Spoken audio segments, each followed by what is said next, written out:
اپنے ایک شعر میں روح کربلا بیان کر دی. ہاتھ خالی تیرے دربار میں آتا ہے حسین, کوئی تحفہ تیرے لائق نہیں پاتا ہے حسین.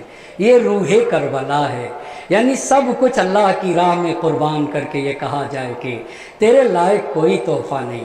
ہاتھ خالی تیرے دربار میں آتا ہے حسین, کوئی تحفہ تیرے لائق نہیں پاتا ہے حسین. شب عاشور تھی اور زہرا کا لال تھا, اور حسین کے باوفا اصحاب حسین کو گھیرے ہوئے بیٹھے تھے, اور مقتل کے الفاظ ہیں کہ صحرائے کربلا میں تاریکی رات چھا رہی تھی, تاریکی چھا رہی تھی.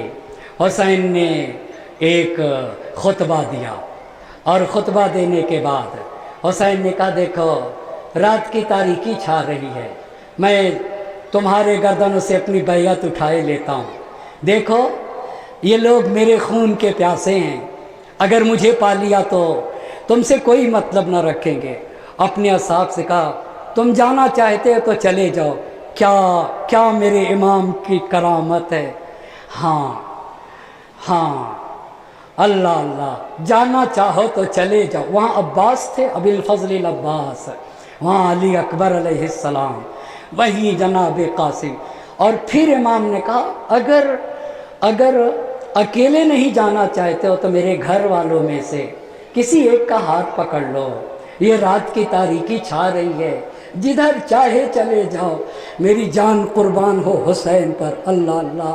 ایک مرتبہ صحاب کھڑے ہو گئے, آقا مگر کیا آپ کے بعد زندگی کا مزہ بھی ہے؟ کیا ہم آپ کے بعد جینے کو پسند کریں گے؟ اجرکم علی اللہ. حسین نے کہا کہ اگر مجھے نہیں چھوڑ کے جانا چاہتے ہو تو دیکھو کل خدا کی راہ میں قربان ہو جانا ہے, کل سب کو شہید ہونا پڑے گا.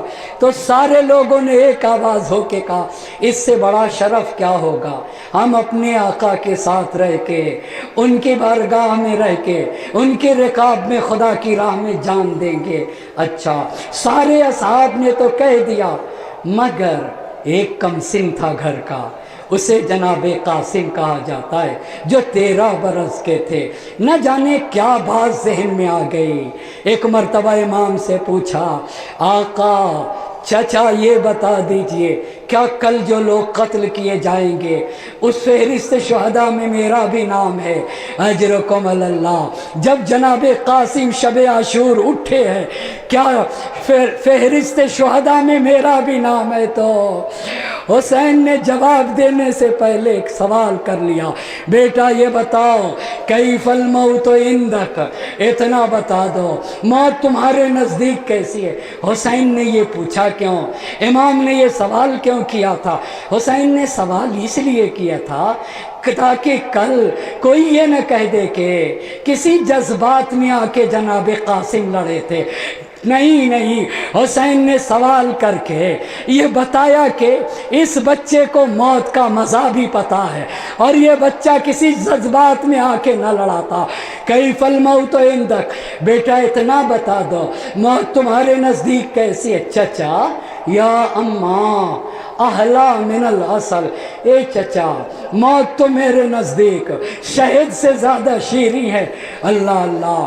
ایک چچا جو ایک قاسم جو بھائی کی یادگار ہے, جو یتیم ہے, جسے امام حسین نے پالا ہے, اور جس کو امام حسین آسانی سے رخصت کرنا نہیں چاہتے تھے, بھیا کی یاد وابستہ تھے. قاسم موت تمہارے نزدیک کیسی ہے؟ چچا اعلیٰ من الاصل, شہد سے زیادہ شیریں ہے. اللہ اللہ. رات کا چچا شہد سے, جیسے ہی یہ کہا امام نے کہا بیٹا تم بھی شہید ہوگے, میرا اصغر بھی شہید کیا جائے گا. یہ حسین نے مرثیہ علی اصغر علیہ السلام کا شب عاشور پڑھا ہے. تو جناب قاسم نے کہا کیا عرش کیا خیمے کے اندر چلے آئیں گے؟ تو حسین نے شہادت علی اصغر شب عاشور پڑھی, اور جب یہ طے ہوا کہ ہاں قاسم شہید ہوں گے, عاشور کا دن آیا, صبح عاشور نمودار ہوئے, ظہر کا وقت ہوا, اور قربانیوں کا سلسلہ شروع ہوا. ایک مرتبہ حضرت قاسم کو جب اجازت نہ ملے تو ایک مرتبہ کیا دیکھا، میرے بازو پہ ایک تعویذ ہے، ہم تعویذ اپنے بچوں کی زندگی کے لیے باندھتے ہیں، مگر خاندان آل محمد میں تعویذ شہادت کے لیے باندھا جاتا ہے، قربانی کے لیے باندھا جاتا ہے۔ ایک مرتبہ قاسم کو تعویذ یاد آیا، میرے بابا نے یہ تعویذ باندھا تھا اور ماں نے یہ کہا تھا جب کوئی خاص وقت آئے، مصیبت کا وقت آئے تو اسے کھول لینا۔ اب قاسم نے کھولا، اس پہ بابا کی تحریر پڑھی، اے قاسم جب چچا نرغے آدھا میں گر جائے نا تو اپنے چچا کی نصرت کرنا اور دیکھو میری طرف سے جان دے دینا۔ ارے یہ پڑھنا تھا۔ قاسم بابا کی تحریر کو امام کی خدمت میں لے کے گئے، بھائی نے بھائی کی تحریر دیکھی، آنکھوں سے لگا لیا، بھیا کا زمانہ یاد آیا، قاسم کو گلے سے لگا لیا، اتنا روئے، روتے روتے ارے غش کھا کے چچا اور بھتیجے گر گئے۔ اور جب غش سے واقع ہوا، جناب قاسم نے اپنا سار حسین کے قدموں پہ رکھ دیا، اے چچا ارے جب تک مرنے کی اجازت نہ دیں گے یہ سر نہ اٹھے گا، چچا مقتل میں جا کے آپ کا دفاع کروں گا، چچا آپ کے دشمنوں کو واصل جہنم کروں گا۔ ارے ایک مرتبہ حسین نے کفن پہنا دیا، تلوار حمائل کی امامہ باندھا، دونوں سرے سینے پہ لٹکا دیے، اور پھر ایک مرتبہ غریبہ چاک کر دیا، ارے یہ یتیم حسن ہے، یہ یتیم کی علامت ہوا کرتی ہے۔ اور اس کے بعد پھر چچا بھتیجے گلے ملے، حسین نے قاسم کو رخصت کیا۔ ارے قلب حسین سے پوچھو کس جذبے سے حسین نے قاسم کو رخصت کیا؟ ارے جب ام فروا سے پوچھو، جب قاسم میدان جنگ میں آئے نا، دشمن کہہ رہا تھا ایسا لگ رہا ہے جیسے چاند کا ٹکڑا آیا۔ ارے جو دشمن کو چاند کا ٹکڑا دکھے، ام فروا سے پوچھو، قاسم میدان میں گئے، رجز پڑا، اے لینا میں حسن کا بیٹا ہوں، میں قاسم ہوں۔ لڑتے لڑتے ایک مرتبہ لعین نے وار کیا، قاسم گھوڑے پہ سنبھل نہ سکے، گھوڑے سے زمین پہ تشریف لا، چچا کو بلایا، اے چچا ارے مدد کو آئیے۔ ایک مرتبہ امام ادھر سے آئے اور ادھر سے گھوڑے داڑے، ادھر کے گھوڑے ادھر کے گھوڑے ادھر، اور جب گرد و خاک چٹی، حسین قاسم کے سرانے کھڑے تھے اور مرثیہ پڑھ رہے تھے، اے قاسم تمہارے چچا کے لیے بڑا سخت مرحلہ ہے، تم نے چچا کو مدد کے لیے پکارا مگر تیرا چچا مدد نہ کر سکا۔ ارے لاش قاسم اٹھا لیا، اب جب اٹھایا ہے نا تو پیر زمین کو خط دیتا ہوا جا رہا تھا، اہل حرم کو رام مچ گیا، واہ قاسمہ، واہ مظلومہ۔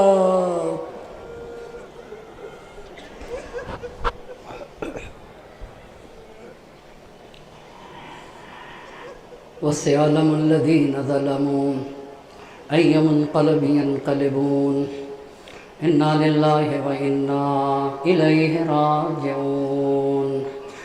إلہی بحق الزہراء وأبیہا وبعلہا وبنیہا وسر المستودع فیہا 10 مرتبہ بسمک یا اللہ یا اللہ یا اللہ یا اللہ یا اللہ یا اللہ یا اللہ یا اللہ یا اللہ یا اللہ۔ بہت سارے بیمار ہیں، مریض ہیں، مشکلات میں گرفتار ہیں، اور بہت سارے لوگوں نے دعا کے لیے گزارش کی ہے۔ معبود تجھے ان اسماء حسنہ کا واسطہ، تجھے نبی اور آل نبی کی حرمت کا واسطہ، تجھے سکینہ بنت الحسین کی حرمت کا واسطہ، تجھے تیرے نبی کی حرمت کا واسطہ، ہماری اس مختصر سی ادا کو اپنی بارگاہ میں قبول فرما، ہماری اس عبادت کو قبول فرما، ہماری ناسوں و قرمال زہرا میں جگہ عنایت فرما، حاضرین مجلس کے تمام حاجات شرعیہ کو پورا فرما، ہم میں جو بھی جن مشکلات میں گرفتار ہیں ان کی مشکلات کو برطرف فرما، ہم میں جو بے اولاد ہے معبود انہیں صاحب اولاد بنا دے، دنیا میں جہاں کہیں بھی بیماران اسلام ہیں معبود تجھے سید الشہداء کی حرمت کا واسطہ تمام بیماران اسلام کو شفائے کامل و عاجل عطا فرما، ہم میں جو حج و زیارات اور عتبات عالیہ کربلا، سامرہ، نجف، مشہد، قم، خراسان، عتبات عالیہ اور حج بیت اللہ کے زیارت کے شرف سے مشرف فرما دے، ہم میں سے جن کے والدین کا سایہ ہمارے سروں سے اٹھ چکا ان کے چھوٹے بڑے گناہوں کی مغفرت فرما، ہم میں سے جن کے والدین کا سایہ ہمارے سروں پہ باقی ہے صحت و سلامتی کے ساتھ طول عمر مرحمت فرما۔ معبود ہم گنہگار ہیں، ہمارے گناہوں کی مغفرت فرما، ہمیں امام حسین پر رونے کی توفیق مرحمت فرما، سید الشہداء کی بہتر سے بہتر عزا منانے کی توفیق مرحمت فرما، جمہوریہ اسلامی ایران کی حفاظت فرما، مجاہدین اسلام کو صبر و استقامت عطا فرما، دشمنوں کی سازشوں کو ناکام بنا دے، زمانے کے امام کو ہم سے راضی و خشنود فرما، ان کے ظہور میں تعجیل فرما اور ہمیں ان کے اعوان و انصار میں شمار فرما۔ ربنا تقبل منا انک انت السمیع العلیم۔ ماتم حسین۔